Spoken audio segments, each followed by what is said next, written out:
Thank you very much, everyone. Visite de Stephen Harper dans Etobicoke Lakeshore, l'une des rares circonscriptions conservatrices de Toronto. Dans 6 jours seulement, les Canadiens et les Canadiennes vont choisir un gouvernement. Un dernier blitz pour défendre ces sièges dont il a tant besoin, au point de renouer prudemment avec les frères Ford. I think the Prime Minister is doing a great job.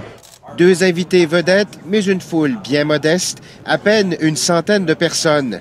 Est-ce un signe que la campagne s'essouffle? Son porte-parole parle plutôt d'une décision stratégique.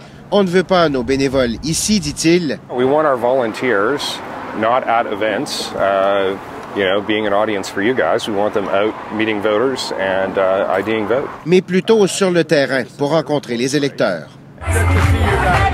De l'autre côté de Toronto, le contraste peut difficilement être plus frappant. Good morning, everyone! Alimenté par l'énergie de ses partisans, Justin Trudeau sillonne des comtés qu'il souhaite reprendre au NPD. Mais le chef libéral maintient surtout qu'il n'est pas question d'appuyer un éventuel gouvernement minoritaire de Stephen Harper. There is no circumstances in which I could either support him or even stand back and allow him to continue to be Prime Minister. Un sentiment partagé par les autres chefs. Son temps est révolu. Il est temps de mettre Stephen Harper à la porte, et oui, je vais le faire à la première occasion.